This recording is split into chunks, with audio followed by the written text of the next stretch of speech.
Hey everyone, it's Emily. I am here today with Kendra Kearney, who is a member of the Rise Private Wealth Management team. We've been really fortunate at NAPS to work with Rise in the last year, and so I'm actually just excited to have someone from their team here today to talk to. Kendra has worked in financial services for a really long time, and now you are specifically with Rise Private Wealth Management. But you're also a mom, you're a working mom, and you just have a lot of shared in common experiences with our clients, with our own moms. So I thought it'd be really fun to talk today. So welcome, Kendra. Thank you for having me. I'm very excited to be here. I know. I think it'd be super cool. I would love to know more about how you got into this. I think it'd be fun to start with your story of how you were adopted by your grandparents, and really after it was your grandfather who passed away, like when you first maybe started even knowing or understanding about finances. Sure. Yeah. So, I don't think that any little girl growing up says, I'm going to be a financial advisor, right? Like that's just not how it starts. Yeah. However, I was kind of propelled into this career because of a life experience. So yeah, kind of a little bit of my backstory was I was adopted by my grandparents when I was 2 months old. And my grandfather, unfortunately, passed away when I was super young. So he passed away when I was 17, and he was the primary breadwinner. He was the only one that worked in the household. My grandmother, she worked too, but she stayed home and took care of her children and then me, right? So when he passed, I clearly remember my grandmother just kind of being lost when it came to the financial piece. Mm-hmm. And my grandfather, in full disclosure, did really well for himself. He was very successful, and he worked with a financial advisor, as you should, right? But the problem is it was only him that worked with the advisor, right? So my grandmother is now in this position where she's going to meet with this guy. And I remember she dragged me along with her. I was like 17 years old. And we walk in and we sit down, and the guy, the advisor, was super smart, very professional, like knew his stuff, except for the fact that he looks at my grandma and he says, "And who are you?" He had no idea who she was. And I remember on the account, like she's on the account. It's a joint account. Yeah. And I remember thinking to myself, I'm like, "Ooh, that's a missed opportunity," because that advisor did a phenomenal job planning out my grandfather's future. He did zero for planning out my grandmother's, which was interesting. Like, he didn't know she took care of me. He didn't know that she had rheumatoid arthritis and would probably need care at some point in the future. He just didn't know those things. And I remember at that exact moment, I was like, I wonder if this is a need for other women, right? So that's what kind of started me on my journey of getting into this business, really, is how it started.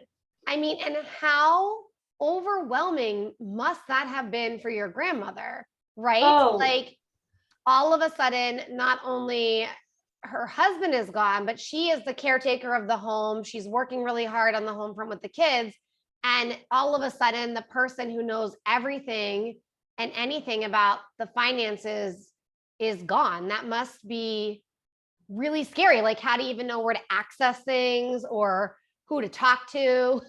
Yeah. And I remember sitting in that room, and I was so overwhelmed. And I just remember looking at her, and it wasn't that she was overwhelmed, but you know what it was? It was actually, she was embarrassed, like she didn't know what was going on. And I remember her leaving there being like, I should have asked more. I should have known more. Like now I feel stupid because I don't know what, this stock is or this bond is, and I don't know what any of it means. And and that kind of broke my heart a little bit. Right. And I remember, so in full disclosure though, so that was kind of like what propelled me into the business, right? As I envisioned my career sitting across the table from like little old widows who just lost their spouse. Like that's what I always thought. And granted, I still do that. But what actually happened was so cool. Like now I sit across from very successful, powerful females that are, high up the food chain at work. They have families that they manage. So it's like I've gone fully full circle. So I still have my little clients that I love and adore so much, but I also get to see this whole paradoxical shift that's just happening in our country, right? With women just really kind of stepping into these roles, which is kind of cool too. So that's so fun. I love yeah. that. And Yeah. do you find that that is like two different buckets of people, right? I think about myself, because I'm married to a CPA accountant, like finance, like loves spreadsheets and money and things. So my husband manages like all of our finances. I work and take care of the kids. I'm a working mom as well, but it was in the last like really few years that I said to him, I said to him at a dinner one night, I'm like, so if you die tomorrow, like we've reached a point in our marriage where I don't know where everything is. I'm just gonna be brutally honest. It's probably embarrassing to tell this to everyone on the podcast, but I was like, if you die, I actually don't know where everything is or like what everything means. And I was like, I need you to start looping me in on that. So like, and I get it. Like when you say that your grandmother felt embarrassed, because that does feel a little bit embarrassing to be like, I don't know. But on the other end of things, like he never really told me either. Like we just kind of like divided our jobs up and did our jobs. So is that like common that when you work with couples, one is really like knows what's happening and one doesn't? So, I mean, there's always the like financial driver in the house, right? So the one that kind of like handles the bills, and there's always that member. And then the way that I kind of describe it when I meet with clients, right? Like you and your spouse are CEO and president of your household. When you hire an advisor, I become the CFO. And my main job of your household is obviously the spouse that handles the finances can still be the primary person. However, the other person's going to be involved in every single meeting because you need to know what's going on. You need to know where things are, how to pay your mortgage, like even as simple as what's your logins for certain things and all this different stuff, right? So I always make sure it is a group meeting when there are spouses involved because it is important. But there's always one, I'll tell you, all kidding aside, there's always one who's like, woo, like does not care, does not want to hear about it, but I force them to be there. I'm like, you're going to be there and you're going to listen. So yeah, it's actually super common, right? Yeah. Like it happens all the time. There's this element that like, when I'm like that, like, oh, like it's because I'm gonna say I'm not interested in it. I think for me, it's like, that's not my strong suit and it's my husband's strong suit. Like he's not only good at it, he likes it. And some of us like, right, when you're like working and taking care of a family and kids' schedules, your brain only has so much room for so much stuff. Well, you know this, you're a mom. Like, it's just like, exactly. It's only just kind of so like, much. And I joke about that all the time. It's like, there's all these different hats we wear, right? Like we're the main schedule, the event coordinator, the taxi driver, like, and then add, chief financial officer on top of all the, like, it's hard, right? So, and it's dependent upon everybody, right? Like some people are super uber interested. Other people could care less, right? It's all important. Totally. So, obviously you started doing this at a fairly young age. What was it like entering that space as sort of like you didn't have kids at the time, I'm assuming, as like a young woman entering this financial space? It was really overwhelming at first and really intimidating, right? So when I first got onto the wealth management side of the business, I was working at the bank as a bank teller. Like I had just graduated high school, didn't even step foot into college, like not even close. And I remember it was this bank called Fleet Bank. I'm aging myself now, but I've heard of Fleet Bank. It's now Bank of America. Yeah, Fleet. But it was Fleet though. I remember this. Yeah, and everybody remembers the little So I was a teller, and so we had an advisor. So advisors would sit in the branches at that time, and he came over to me and he was like, "Hey, would you like to get on the wealth management side of things?" And I thought, yeah, like I just went through what I went through with my grandmother. I'm like, this sounds perfect. And in order to do what we do, you've got to take a series of tests, which are very complicated, all these different things. And I remember thinking, oh my, because when I walked in the room, here I was the youngest by a long shot. Right. And I was the only female. And I remember thinking, oh boy, like this is. They must have seen you in the teller booth and been like, she's fucking smart. Yeah. Well, and I think too is like, I was always somewhat like, wow, you're really good at remembering things about the people that come in to cash their checks. And I almost got like made fun of for it because I would remember kids' names and pet names and all these different things. Little did they know that that's actually the trait that would propel me to be as successful as I am, right? So, you know, I think that for these, and I'm not knocking our male counterparts, I don't ever want it to think that, but my brain is just programmed a little bit differently than theirs. So I love that. Like if I'm going to work with someone who's going to manage an intimate part of my life, like I want them to remember like the little things about me. Absolutely. Like that you care, right? And I was super intimidated. I remember like the morning going in, talk about stressing out about what I was going to wear, how my hair was. I was just like, this is too much. Like I bit off way more than I could do.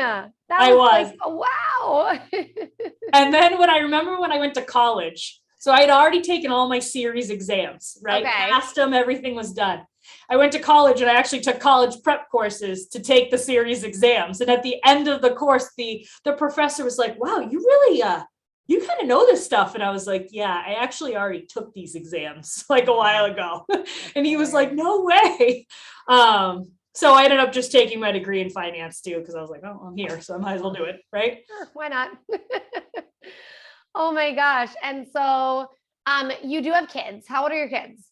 So I have two children. I have my son, Jackson, who's 10, and my daughter, Reagan, who is 7. Yes, they are named after dead presidents. No, that was not intentional. I actually didn't even notice until I had them all dressed up in their 4th of July outfit the first year of my daughter's life. And I'm like, oh my gosh, they're both. Do we need to know, like, you have a dog and chickens? Should we fact check this and see what your dog and your chickens names are? Are they also dead presidents? No, but my husband's a dead president too, right? His name is Andrew. So I'm like the outlier, and the chickens and myself, we're just out.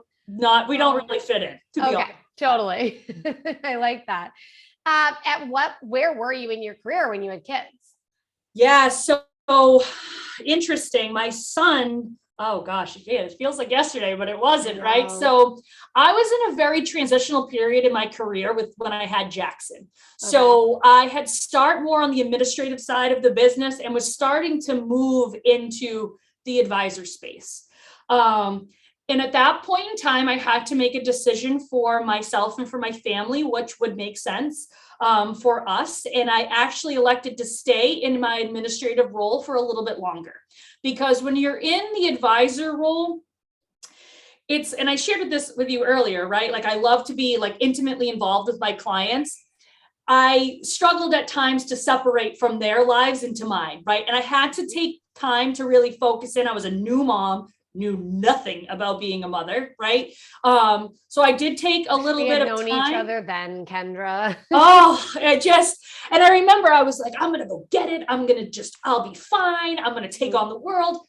No, it's not how that went down. I quickly realized that I needed to kind of dial back, stay in a comfortable zone at work where I knew what I was doing and I felt comfortable, so I could really kind of focus in on like, now I have to learn how to be a parent. And it didn't come natural for me, right? Like I really had to embrace this new life of mine. And that's kind of where I was with him. And then I had my daughter, and I was now moving a little bit more into the advisor role. I was a little bit more confident in my like being a parent, right? And I felt that I could start to do that a little bit more. Right. That's awesome. And now they're growing up so quickly. Oh my gosh. It makes me so sad. It makes me so sad. So I think what would be really like cool to know is just people listening this can feel intimidating or overwhelming. I feel like where we largely talk about Rise here at NAPS is often with our pregnant families or those expecting a baby. And we joke, but we're like dead ass serious, is that the one place that like parents really fight about or squabble My daughter Grace calls fighting squabbling. That's Cute. what they I say like in that. Bluey. Bluey is the Disney show. They're squabbling. Where people squabble is usually about finances. And it's so silly because it is something that you can really like get your shit together about before you have a baby, if possible. So I guess I have two questions. Like, one, do people actually come and find you and do their due diligence when they're like planning or expecting a family? Or is it the latter where they're usually like scrambling? They've had kids now later. And the second part of the question would be, like, when do you actually wish people would seek this out? Is that actually what you would want for them? Great questions. So I would say the majority of the time people come to me after they've had children, right? And they've had this huge transition in their lives where maybe it's going back to work, maybe it's not going back to work, maybe it's time where you have to start making some decisions that affect your financial life. Absolutely. I would say the majority of the time it's usually after the fact, right? Or they're starting to think about future planning for not just themselves. Now they have kids where it's like, oh, they're going to go to college someday, right? And that's not cheap. So we probably should start planning for that type of stuff. The latter of that question is, when should people come? Yeah. There's the perfect time to start working with an advisor is very early on, right? I can't tell you how, if I had a dollar for every time I sat across the table from a couple or a client or whomever, the answer is always, I wish I had started meeting with you earlier in life. Yeah. I wish I had done this earlier. And it's just something that you don't think about until you really have to think about it. Right. Until suddenly, like, you're not only preparing for your future, but now you've got like a whole other human being's future that you think about. And there's a little bit of a component of my job which can sometimes be kind of doom and gloom, right? Like, you need to make sure that if something happens to you, your family is protected and they're safe, and your kids, everything ends up the way you want it to be, because unfortunately bad things can happen to really good people, and I've seen it happen all the time. And it's a conversation that is sometimes challenging, right? Especially when you've got new babies at home, or you're pregnant and you're like, oh God, like there's so many emotions going on, but it's so, so, so important.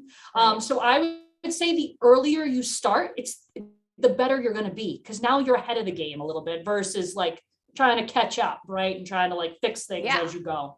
I mean, I feel like we should almost like super duper simplify this or like dumb it down, but for like, truly, like most of us listening are pregnant or delivered or moms, and we're like, I hear you, I should do this, save for college, like, but it's like, what actually are the common things that you would do as an advisor? Like, what are the top things? Like, people listening that are like, I hear you, but I don't actually like really get it. Great question. So I know it's a lot, so like maybe you just pick the common ones too, but first and foremost, like the way that I approach every client, whether you're like newly starting out or you're retired or near the end of life, right? The number one thing you start with is your goals, right? Like, if you don't have goals, it's very hard to create a plan, right? Because you're kind of planning for nothing, essentially. What if the goal is like just survive and that could be it, and have money? That could absolutely be it, right? So you kind of establish what those goals are. Maybe that goal in another term is like financial independence, right? Just have some money, just try to like get through day to day. It's expensive out there, right? Like, we all know that. Teaching folks to start to save. And it doesn't even matter if it's like just a little bit per month. Teaching and educating people to start building like an emergency fund, right? I think what happens oftentimes is people will see the name Rise Private Wealth Management, and it feels very like, whoa, like I don't need that. Like that's actually not, that's a part of it, right? But that's not the whole picture. It's making sure you have goals, making sure that you're aligned with them. You and your spouse and your family all know what the goals are. It's important to share that as a family. It's important for the family to know, like you said earlier, if something happens, like, where are passwords, where are accounts, where are things, like start having these conversations. And then if your kids are older, start to include them in that, right? Like, it's important to teach kids about money. It's something that they're going to deal with at some point in their lives. building emergency funds, making sure you have like the proper like insurances in place if something were to happen, like all these different variables, but really those are the big ones, right? Yeah. Making sure you're saving, making sure you're not leaving money on the table if you're working and getting a match into a plan. Like, don't do that. That's dumb. And just really understanding like what money means. And that's my favorite part of my job, right? All of us have a different relationship with money, everyone. It's very, very emotional. Coming to me for some folks is fun. Coming to me is like going to the dentist for some folks, right? Like they don't love it. But it's kind of learning that and making sure everybody's on the same page, right? Absolutely. When you talk about kids too, and your kids are a little bit older than mine, mine are 7, 5, and 1. So the 1-year-old has no idea about money, but 7 and 5-year-old are starting to realize money. Like at what age do you feel like is a good time to start actually like including your kids in on these conversations? Yeah, so my 10-year-old is very much involved in these conversations. My daughter's just starting to get there and she's about 7. And it's more keeping it very high level for them. But for example, like my daughter did a lemonade stand, right, this summer, and kind of just showing her like, okay, you can spend that money on the American Girl doll outfit you want, or we could do this, and then it becomes that, right? Like, and kind of starting to show. And also, like, I'm a huge advocate for kids kind of having chores and earning money for that. So they kind of get a sense of, okay, like I make my bed every day. That's something that's a responsibility of mine. And it also comes with a bit of a reward. Now, we're not talking paying them millions of dollars, right? But maybe it's like $1. And that way they start to feel like, okay, like I get it. Like I start to do these things. I start to make money, and I create little savings accounts for them too, just so they can start to see it accumulate, right? Like you feel achieved. I would say like 7-ish years old is good. My daughter's kind of like, she loves Target and could just spend her whole life there and my whole paycheck there. So you know what's funny, I'll tell you, is over the weekend, my husband and I took the girls to an arcade. It's like awesome dive arcade on the beach in Maine, old school, but they had updated everything. So instead of putting coins into the machines, like the skee ball, like quarters and stuff, you had a swipe card that your parents loaded for you. And then tickets don't come out of the machines anymore either. So then when you go to like cash in on your prize, they scan the card and tell you how many tickets you have. And my husband and I, we loaded them each a card, and they were running around, swipe, playing. And they didn't get it. Like they had no idea how much money was on the card. They didn't understand how much money each game was. They thought they could just swipe for forever. And then like there weren't tickets coming out. So they weren't learning that like I'm earning and then I can cash in. And isn't that funny though? But we were saying like, I know that it probably makes sense, like environmental wise and efficiency wise, to like have the arcade that way. But we were like, that's actually how we learned as kids about like using money, spending it, getting tickets, then knowing what your worth is and what you can cash in on. It's so true. It's so true. It's like a completely different world. I was like, we need quarters and tickets. Like we literally need old school here. They don't understand. And when you run out, you run out. Like that's the other like. And then they're like, Dad, load it up again with your magical credit card that just can buy anything.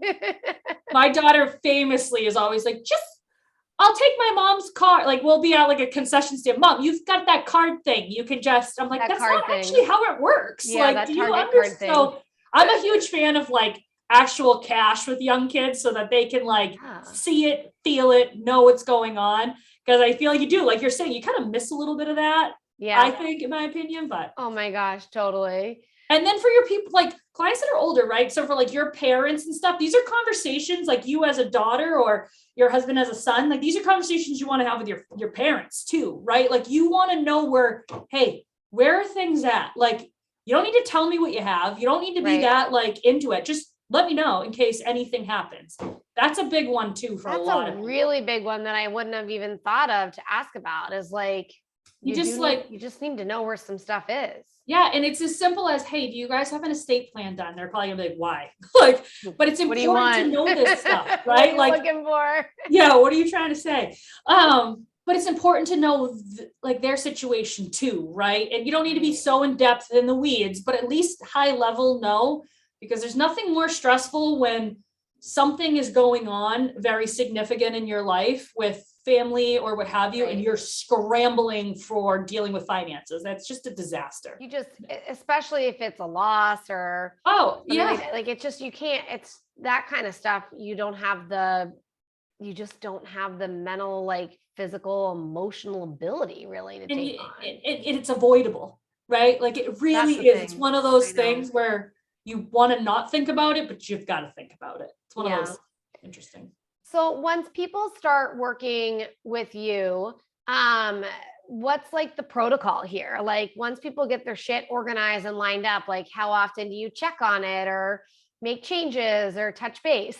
It's a really great question. So I work with clients on an ongoing basis, right? So in reality, there's always going to be stuff that comes up in your life that could need someone like me for, right? Whether it's, oh my God, you can go from one extreme to the next, whether you're building an emergency fund, retiring, buying a car, like it doesn't matter. And what it does is the ongoing relationship, even if nothing happens in a year, right? And like, you're just we're meeting to make sure you're on track for your goals, right? Make sure you're making progress towards them. I think it's a really good time, especially right now with our market being a little crazy, to have these conversations like, hey, listen, the market's not great. Your accounts are going down in value. There's nothing really we can do to stop that. However, you're still on track to meet your goals. You're still doing the right stuff, right? So it's kind of that ability to keep, and I'm involved in my clients' lives with everything, right? Like it's somewhat really rewarding is when clients call me to share that they had a baby, right? And I'm like one of the first people they call. Or if something bad's going on, maybe they're diagnosed with something, I'm one of the first people they call. It's one of those things where I just feel so a part of their journey, and it's just so incredible to be a part of it. So it's more ongoing. Yeah. There are years that are busier than others. That's just what happens in life. Right. It's also very comforting to know that you could have somebody like that to call, because you forget about these things. These are just not the things that are forefront of mind, honestly. Nope, they're not at all. Do you have like a favorite aspect of your job, whether it be like a type of person that you work with, like a badass, like entrepreneur woman, or just like, is there an area of finance that like excites you the most that's like so fun? Finance is quite boring. I mean, I do my best to make it super fun and interesting, but I am also not an idiot. Like, I know my husband's always like, I don't care. I don't care. I'm like, okay, you don't want to hear about this really cool thing? What does your husband do? Economic update call. He's like, no, I don't care. My favorite part of my job realistically is having been adopted by my grandparents. Right now, both my grandparents are gone. And, my family is such a small circle that now my clients are like my family. And I don't just say that to like sound corny or cheesy, but in reality, they really, really are. We're friends on social media, right? I know what's going on in their lives. So my favorite part of my job is I get to expand my family. Right.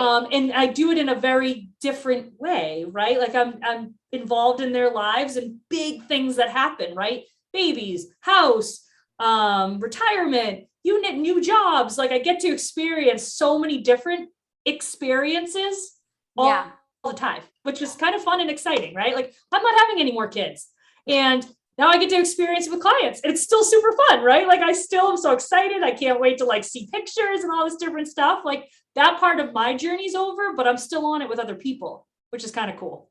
Totally. And like when you say that you're taking on like an extension of your family, that actually makes total sense. I feel like finances is a very like personal, intimate thing for people.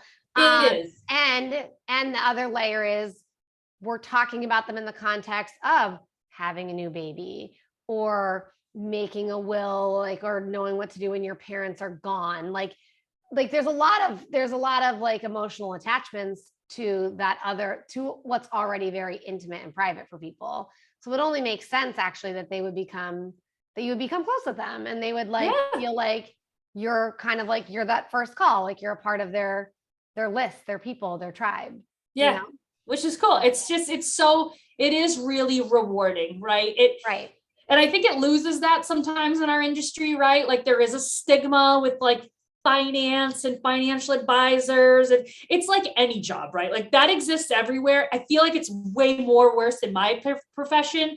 And I'm just kind of like, I always joke when I'm on like the football field with my kids and I'll come from work and I'm all like dolled up or dressed up and what do you do for a living? I'm like, ooh, I never want to say financial advisor because I'm like, I know their brains are going to be like, ugh, get away from her. So I'm always like, oh, I come up with some like unique thing all the time. I'm like, I'm a financial coach. Like I try to like word it in such a way. Oh my God, that's too funny. But that's really what it is, right? Like it's different. I love manage private wealth. Yeah, I don't ever want to. That sounds like badass. Oh, but it's just awful to me. I would rather, and anytime, where do you work? I Rise. I try to like leave out the rest of it too, because I don't want people to be like, oh, that's so funny. But I love what I do, right? I used to joke. When I was a kid, I loved money, right? I loved making money. I loved playing with money. I loved math and I like helping people. This was kind of the perfect career for me. So listen, Kendra, I think you should start saying on the football field that you're in finance, like that you should say, I'm a financial advisor, because you're fucking cool and you're perky and you're fun and you say it with such excitement that I think if you actually just owned it and said it, people back would be like, this sounds fun and exciting. It's not, if you don't say it like it's boring, you just made it sound so fun. And then maybe somebody's going to be like, ooh, she's cool and this sounds so fun. What do you even really do? I know it. I think what happens is I was told this story in the beginning part of my career at Ameriprise by a leader who I respected so much, but he used to tell this story about how he was on an airplane and this guy sat down next to him and he said to the guy, he goes, what do you do for a living? And the guy's like, I'm a financial advisor. And this leader that I had was like, oh, and kind of like turned and he was like, I just wanted to tell you, like, I am too. And the guy next to him goes, oh, that's funny. That's just what I tell people so they stop talking to me. So now that's always been in my mind. Funny. It's funny and I love to joke about it because I'm like, I get it, right? But in reality, like, especially here, like at Rise, we have a huge team. Like, it's just such a different feel. And I've been at different firms and, not knocking any of those, but this is just very, very different, right? Like we really value the relationship with our clients, right? Like all of us, like, and we have like case meetings every week and you just hear stories and how invested people are with their client. It's just so cool. Like, I love it. Well, that's why we work and partner with you all, because you guys are just real. Yeah. You're engaging, you're real. Many of you are real parents. And so that vibe is very well received. And even we refer our clients to you guys and they experience the same thing. So you're 110% doing something very right. Yeah, it's fun. And again, that's the cool part too, like in a very, what seems like a male dominated industry, like a lot of our advisors are females and a lot of them are moms, so it's like, you're not alone. There are days where it's tough, right? Like we all have those mornings where the kids don't get dressed for school and it's a fight and you show up and you're a little bit more disheveled. It's like, I feel you. Like I was there yesterday. Like it's very nice to have kind of, like you said, like that tribe behind you who is in it too, right? Like everybody's kind of in that world.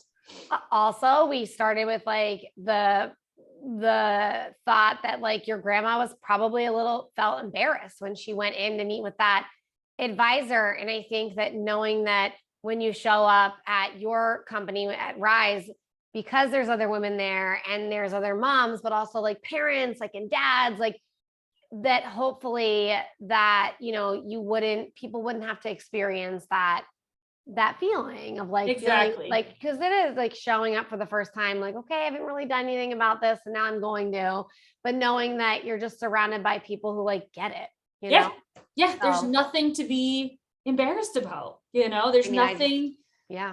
It's the whole world that if my husband dies tomorrow, I'd be a little screwed. I like to say that about my husband, about me, but I don't know actually if that's true. Oh my gosh. So here's my question, like for everybody listening who's pregnant or just had a baby or has kids, like how do they find you? Oh, that's a great question, right? So you can find me on the World Wide Web, right? Kendra.Kearney at Rise Private Wealth Management, right? You will see I'm right in Bedford, New Hampshire, so I'm pretty local. That's honestly the easiest way to find me. I'm And pretty you work findable. with people all over. All over, Anywhere. yeah. So I'd actually tell you, so when COVID happened, right, we went remote, it really didn't feel different for me because I actually have clients all over the country, actually all over the world. So I was like, oh, okay, same old thing for me, right? But I meet with folks virtually, I meet with folks in person. It's what you're comfortable with, right? But yeah, I work with, and I always try to say this too, like it doesn't matter what part of life you're in, right? This is a journey and we go on it together. It doesn't matter what part. You could be at the very beginning or the very end, but we all have to start and end somewhere. Totally. So I'm there for every iteration of that for sure. Oh my gosh, I love that. Well, I'll make sure that everything is linked in the show notes for this episode so people can check you out. We have like a free financial checklist in the show notes. I think that that's helpful because if you want to get information on this checklist at least shows you like a list of common things. And it's like, okay, how many boxes do you tick or do you not tick? And if you look at it and feel like you don't tick all the boxes, Rise, actually, you guys are very gracious and you do free intro calls for all of our NAPS clients to just say like, here's where you're at. This is what we do, just to at least give people some information. So we really appreciate that. And I'll make sure that that's in the show notes as well. Yeah. And again, like I said, too, you can find me there. You can just Google Rise Private Wealth Management too. Like, listen, I know I'm not everybody's cup of tea, right? I'm bubbly, I'm loud, I'm a little aggressive. Our team is made up of so many different characters that there is a lid for every pot, as my grandmother used to once say, right? I love that. And, you will find the right person, right? It's like when people talk about therapy, you got to find your person. I get it. And that's the nice part about Rise is we have all these different people, all these different experiences and at different stages. So check out that Rise's site too and see what you find there. Oh my gosh. Kendra, thank you so much for spending some time with me. We loved having you on the episode. And for everybody out there listening, thanks for listening. And I hope that you are leaving this episode ready to save some money. Save some money. Yes. Love it. Make a change. I love every second of it. All right, everyone. Thanks for listening and I'll see you next week.